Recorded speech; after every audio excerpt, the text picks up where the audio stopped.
Welcome back. You are listening to the Starzology Astrology podcast. I am your host, Alison Price, and I'm here with my co-host, Arwynne O'Neill. Hi, Alison. It's great to be here. It's great to have you. In this episode, we're going to be talking about Saturn Returns. Yes. I hesitate to say the dreaded, but they are one of the things that even non-astrologers know about. It's like Mercury retrograde. Everyone knows at least the words Saturn Return. That's right. It's one of those things that I think that's in the general lexicon. Yeah. Yeah, the zeitgeist. In the public, I was going to say in the public domain. It's definitely a part of astrology that people do know about and talk about somewhat. Yeah. But today we're going to unpack it a little bit and explain what it is, when it affects you, and how to deal with it. Yeah. Yeah. Yeah, totally. So, Arwynne, would you like to start off telling us what is a Saturn return? Absolutely. So Saturn takes approximately 28 to 30 years to go around the entire zodiac. It spends about 2.5 years in each sign. So it goes around the zodiac in about 28 to 30 years. And so that means that when you were born, everyone has Saturn in a certain sign. For example, I have Saturn in Cancer. So when I was approximately 28, Saturn came back to the exact same spot where it was when I was born, which would have been my Saturn return.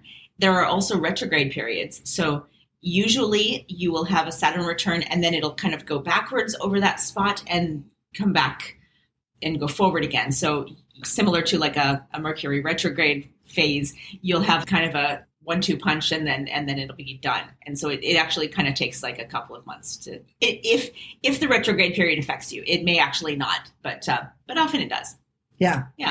So anyway, around the age of 28, you can obviously look at your own chart and calculate it with any number of calculation software or websites, or ask your astrologer and find out exactly when it is.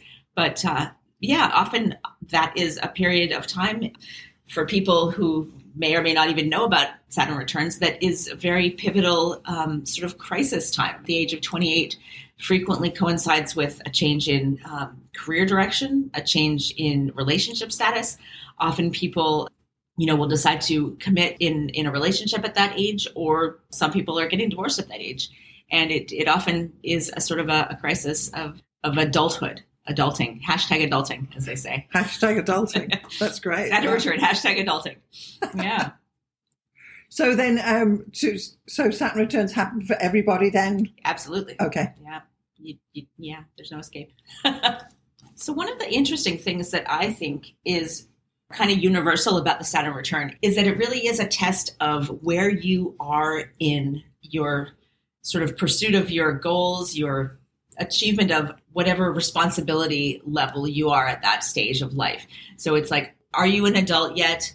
And if not, you're going to have a crisis. So people say, oh, Saturn returns is scary. Well, it's scary if you don't have your ducks in a row, so to speak, if you haven't sort of set things up so that you're entering the next phase of being a grown-up, the second third of your productive life, so to speak. If you're not entering that with everything sort of set up for your success and for having a career and having, if you choose to have a relationship, maybe children, whatever, if you haven't laid things out properly, you're going to have a crisis and you're going to have to sort of change course at that age. And one of the interesting things I've noticed is the 27 Club, as they say, with rock stars who die at 27. Janis Joplin, Kurt Cobain, Jimi Hendrix, Jim Morrison, Amy Winehouse. The 27 Club is a well-known phenomenon. And these are rock stars who die at the age of 27, and that is right before the Saturn return. And it's one of those weird things that everyone kind of knows about, the 27 Club. You don't need to be an astrologer to be aware that that's a thing. But it's like, they've achieved so much by the age of 27 that maybe that's this weird jumping off point where it's like, oh, I've kind of reached the pinnacle here, and it's all, who knows, from here, where do you go from being the most famous rock musician on the face of the earth at that time? So you can check out. You just check out. You just jump off and that's an interesting start again. Of way of thinking about it, isn't it? Yeah. I mean, it's just an interesting coincidence / synchronicity / meaningful whatever. Pause for thought there, I think. Right. Mm. Yeah. But we would assume that most people coming up for a Saturn return do manage to survive it. Most and of move them do. forward. 100%. Yeah, we are exactly. living proof, right? We certainly are. And the vast majority, I mean, this is why it's a phenomenon that's worthy of note, because there are just, these great examples of people who check out at this age. Of course, people die at all ages, but we try to make meaningful stories from other people's experiences. And this is one of those things where it's like, you're coming to your Saturn return. How are you going to deal with it? How are you going to deal with it? And that is what is like for us. Where is Saturn in your chart? Where is it in the house system? Where is it sitting sign-wise? And those are the flavors that are going to affect the Saturn return for you. Okay. So if you have, for example, Saturn in Cancer, as I do, it's kind of like Saturn is it's what you're afraid of, maybe, what you need to feel comfortable and what you need to feel you're a responsible human being kind of thing. So for me, obviously with Saturn in Cancer, that's the sign of the home. And here's my little Saturn return story. When I was 28, just barely, actually,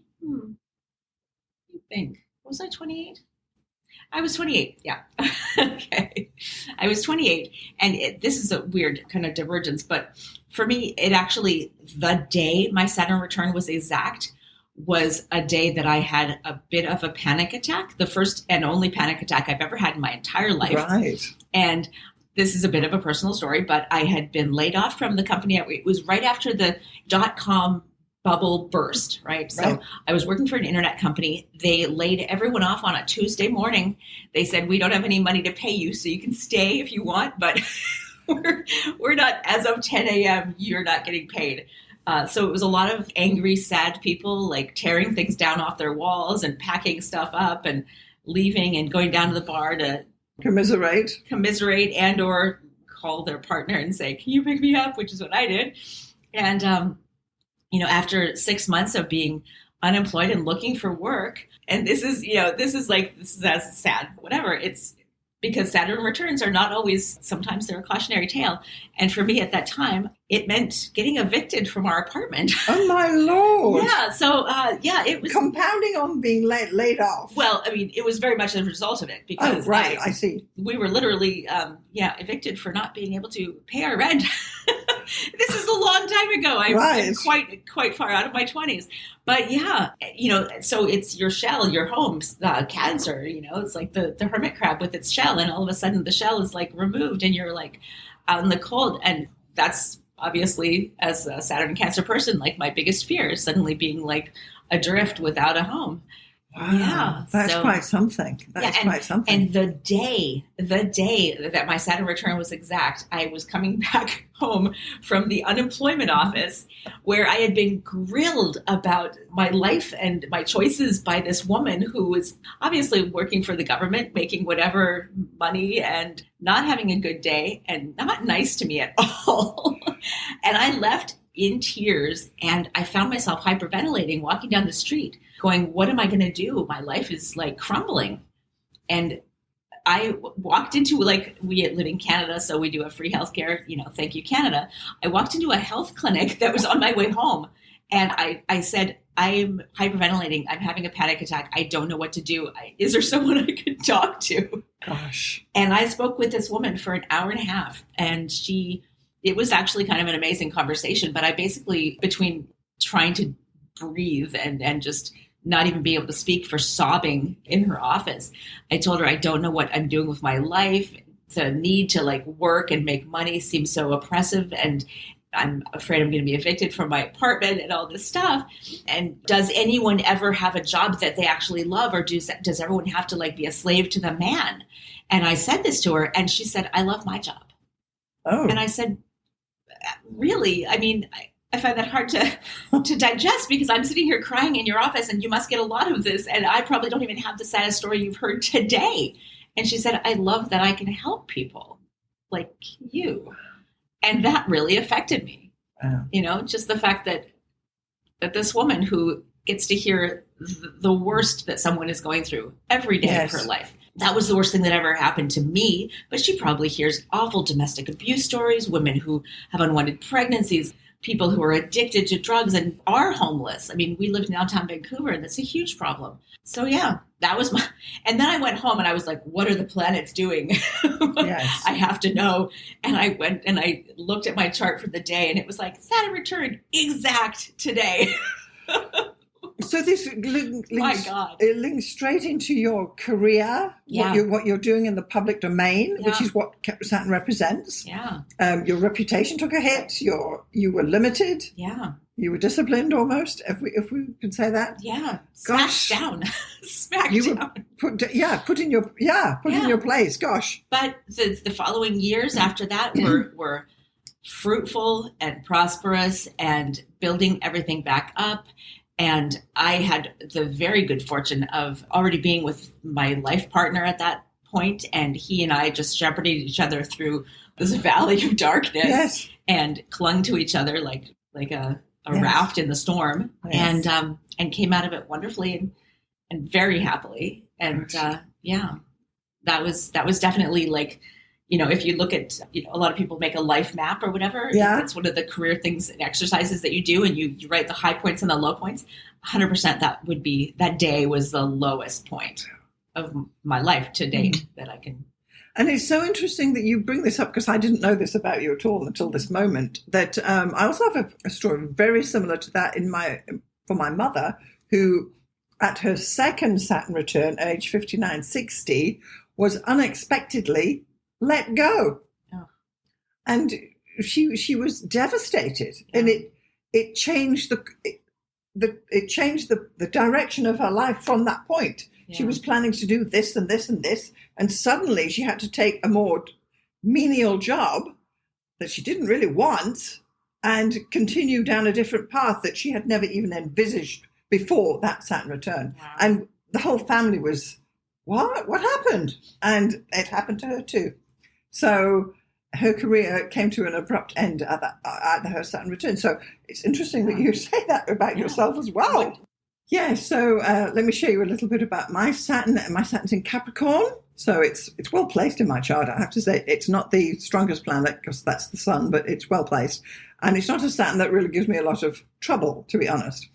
And I don't really want to talk about my first Saturn return, which was a million years ago, but the second Saturn return, which I recently enjoyed to the full, occurred probably 2 years ago. And what happened was, on the day, and it was only a single Saturn return, it wasn't a triple hit, on the day of that Saturn return, I got this twinge in my knees. Oh.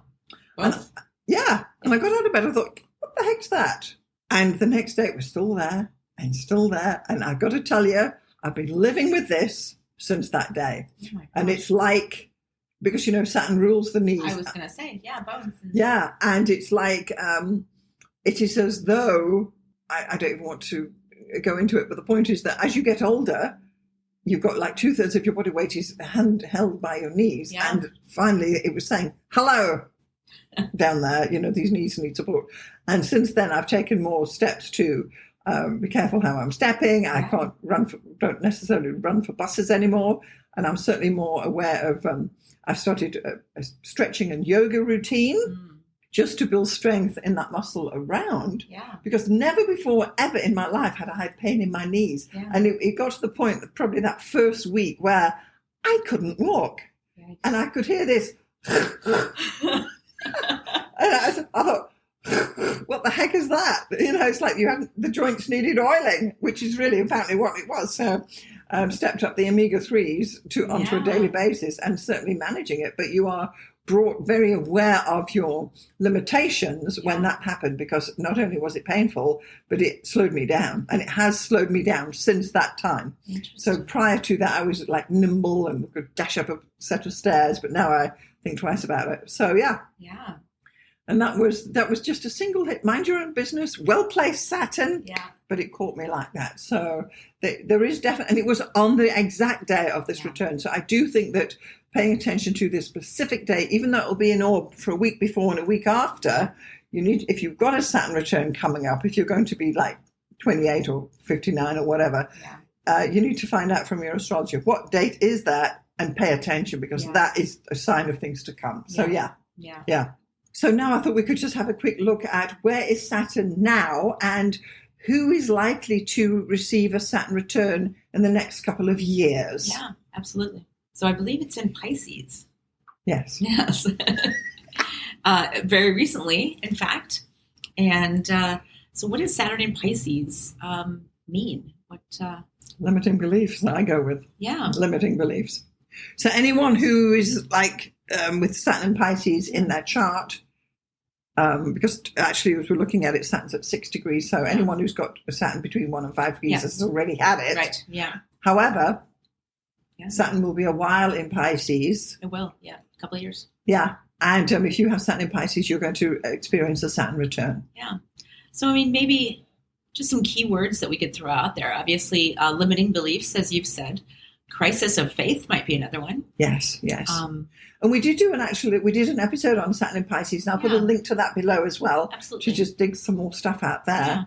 Yeah. But for people who've got Saturn in Pisces, they're going to receive a return soon. And how do you think? How could they prepare for this? Would you say? Being forewarned is forearmed, as they say. So just knowing that it's coming is helpful.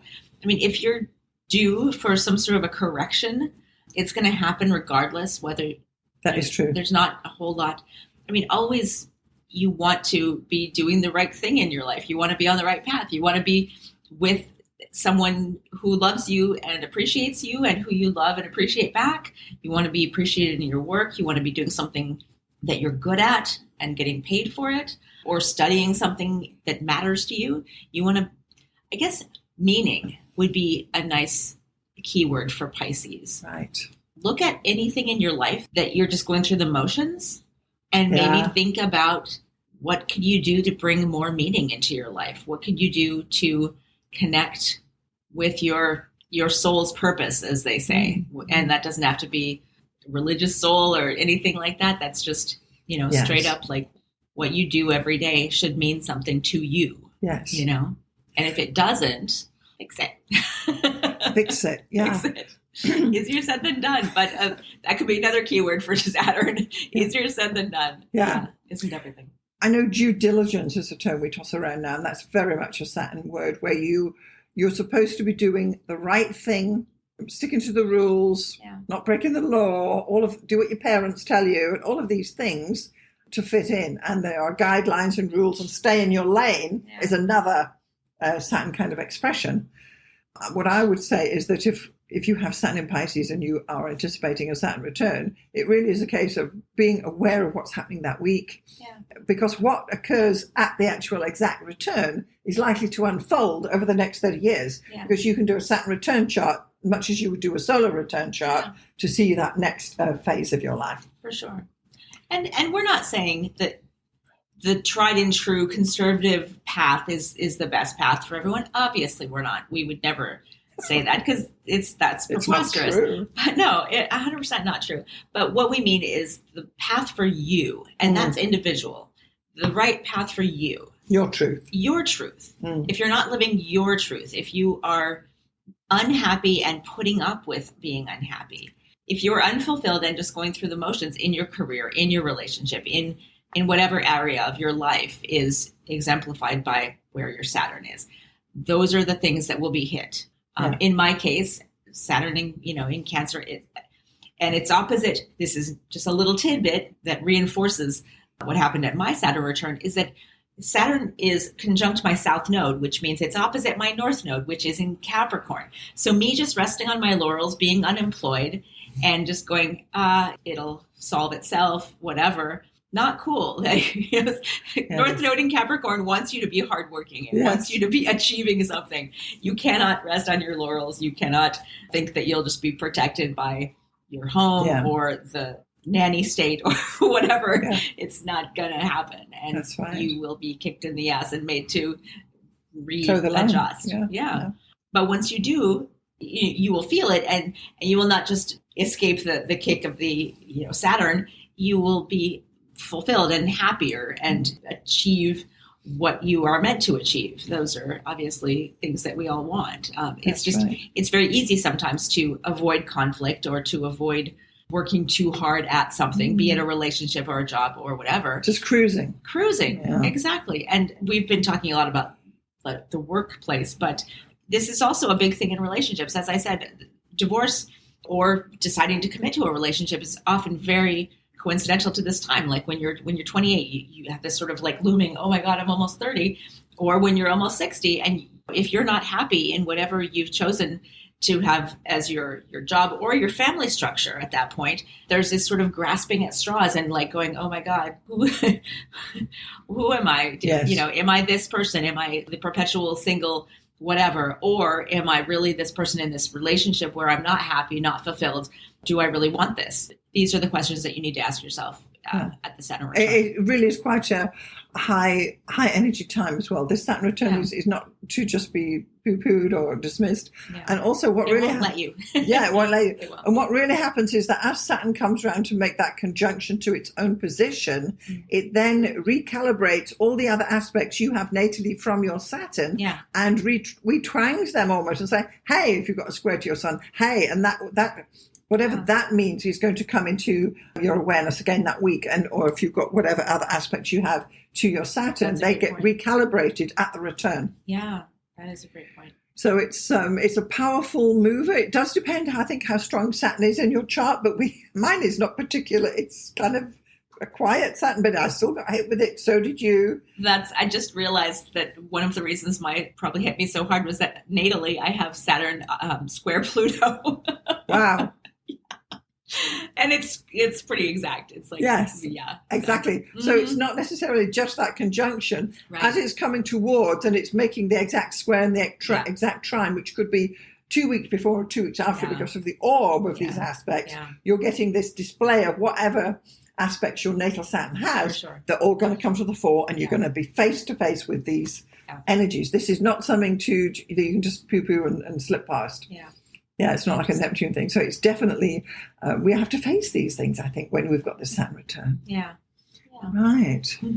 So another way of looking at these big transits of Saturn is because you get one at age 30 and one at 60 and technically one at age 90. The idea is that your first 30 years of your life, I'm talking about women now, you're referred to as a maiden, technically. And that is the first age. And then the second age is from 30 to 60, and this is the mother. So we've got maiden mother, where you're bringing up kids, building a home, running a mortgage, blah, blah, blah, doing all that stuff. And then from age 60 onwards, that is known as the third age. And you were known as a crone at that point because technically you've passed menopause and no one's relying on you. You're not going to be productive and have any more babies. That happened in the earlier. Yeah, that kind of productive. Yes. Yeah. So, but what happens is that as you get to the third age, this is actually now a growing trend with women in my age, where you can actually do what you want to do now because your kids have moved on, your husband has either moved on or moved out or whatever, and suddenly you find you've got this time and usually the wherewithal to pursue what you want to do. Right. So this is why women in this age group are traveling, they're going on cruises, they're taking art courses, they're learning music and exploring all those things they want to take in wine appreciation courses. Opening an Etsy store. Yes, tapping into their creativity because they are actually free at this point in that third age to be who they were supposed to be because they've got past all that stuff. Yeah. And typically,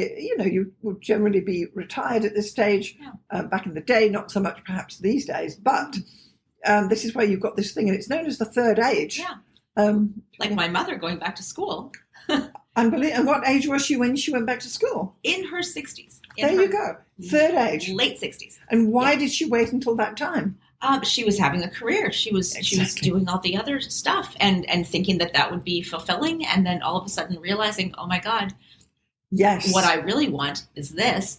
And in order to do that, I need to get my master's degree, which she's now done, and going for her PhD, which she's starting in the fall of this year. And this is it. Yeah. Women of the third age, probably men too, but however, I'm talking from my experience here, that you actually can turn to the things that really interest you and pursue them. Yeah.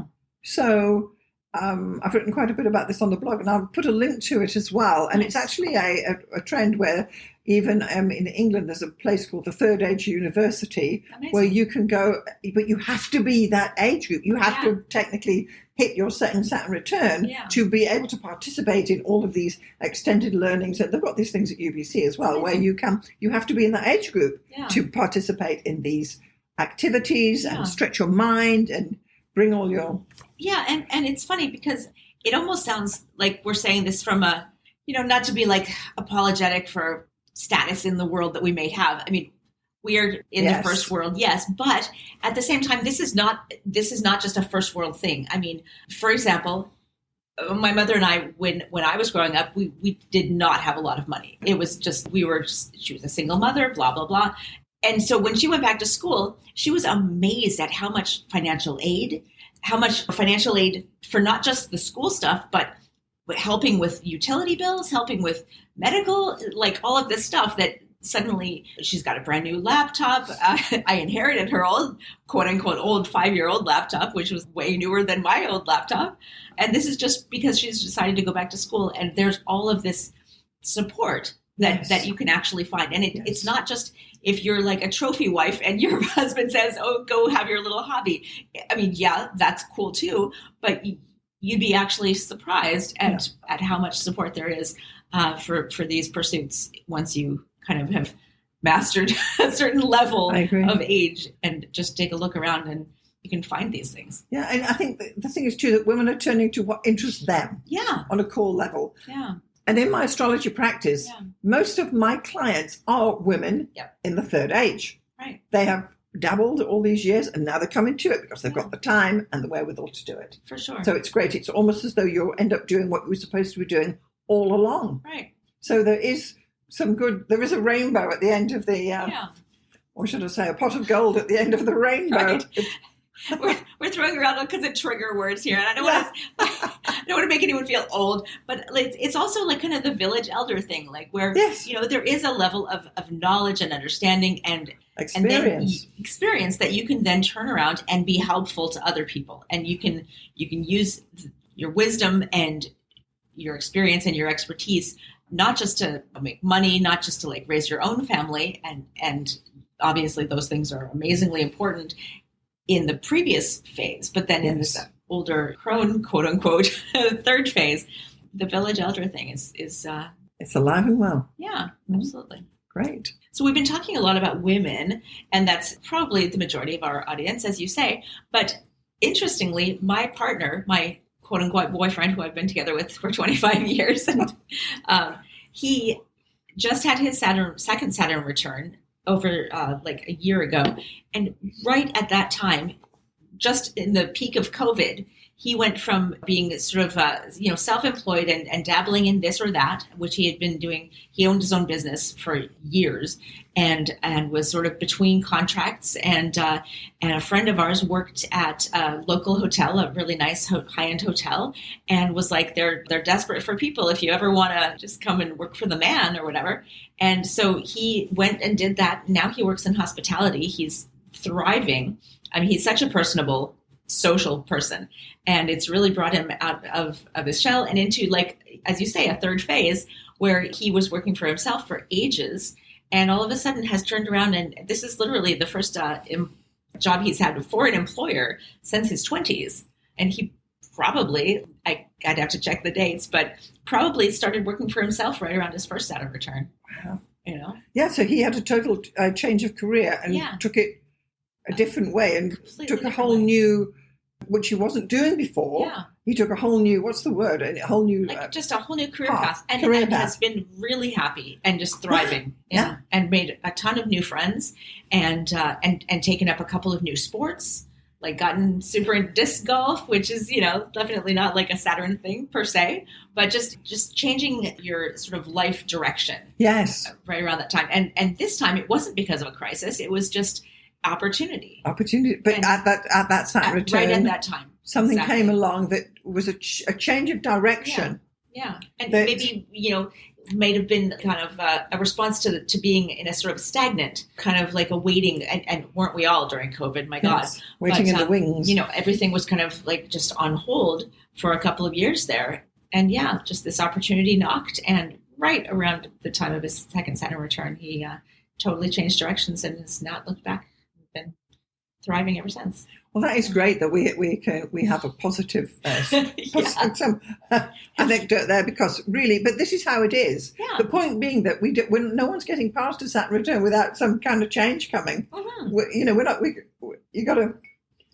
Most people are affected at these Saturn returns. So, and if you've got one coming up, I wouldn't worry about it, but be open to the fact that things are going to change in directions you never, ever anticipated. Right. And be open to it. There's, every door that closes is something, I can't remember the whatever, but one door closes and a window opens or something. Something like that. Yeah, exactly. Don't be afraid to jump out the window. No. That's not what we're saying. Great. Yeah. Okay. Yeah. People are living longer and longer these days. Yes. And we are missing one big extra Saturn return that's going to be coming when people turn 90. Yes. And more people are turning 90 exactly these days. It's about, I think the national average in Canada is somewhere around 87, I believe. Yeah, exactly. So a lot of people are going to be having a third Saturn return. That's right. So let me tell you my experience of this is because I don't know people in this age group, 90 years old.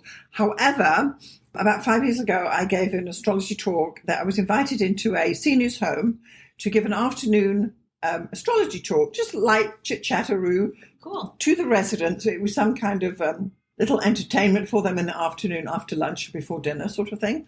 So I arrived there with all my tech and all my equipment and my PowerPoint and what have you, and we had this room, and there was probably 25 residents were there. Some were sitting in the chairs, others were being wheeled in and parked. Right. And so I was just talking basic stuff about Aries is this, Taurus is that, simple things. Yeah. And the lady sitting right in the front row, her name was Rose, and she put up her hand and she said to me, "I must tell you, it's my birthday today." Oh. So I said, "Oh, well, happy birthday. May I ask how old you are?" And she said, "Yes, I'm 90. Nice. And I said, "Well, happy birthday." So technically she would have been around the time for her third Saturn return. Yeah.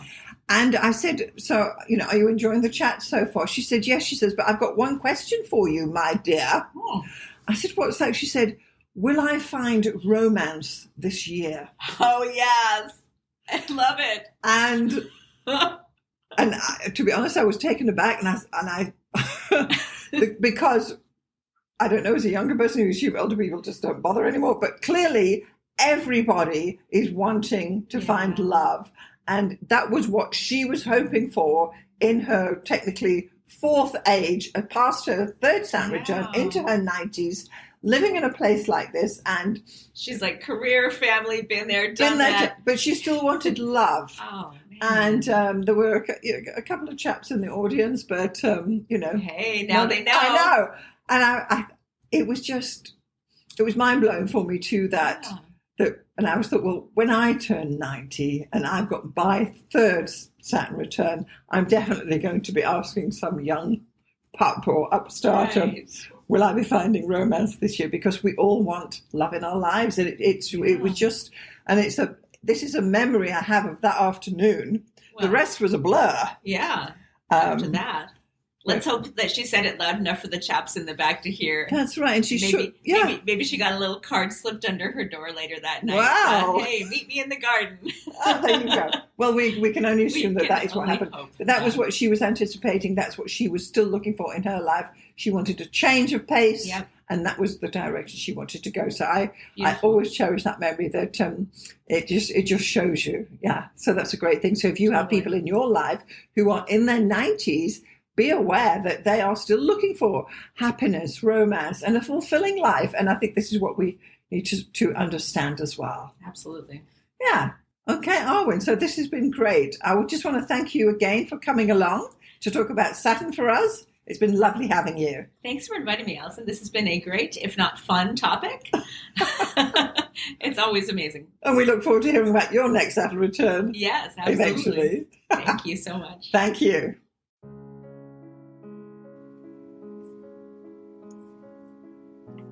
Thanks so much for getting this far through the episode. I just want to take a moment to tell you about the two main options of my astrology services. So the first one is coaching. If you are an aspiring astrologer, and by that I mean someone who's perhaps a hobbyist astrologer or someone who's learning astrology or a student, or you've got a few books and you've been doing it for a while, but perhaps you need a little bit of help to bring it all together, then maybe getting some astrological coaching from me would be the answer for you. The astrology coaching I offer is a 1-hour session on Zoom, and it's tailored to answer your particular questions. For example, if you have issues with natal chart readings, we can go there. Or if you're having problems working with your forecasting, we can go there. Or even basic astrology stuff, or even getting yourself organized for your astrology business. The idea is that astrological coaching will answer your particular questions. It's tailored specifically to you and where you are in your astrological journey. And I'm happy to help you out with some guidance about how you can get going, what to focus on, and what to dismiss. So that would be the astrological coaching for people trying to learn astrology. The second astrological service I offer is consultations.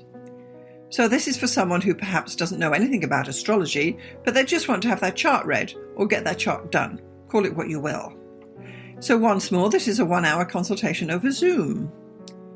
I will interpret your chart, tell you about the main features, tell you about where the energy is flowing, and all the rest of what is entailed in a thorough natal chart interpretation.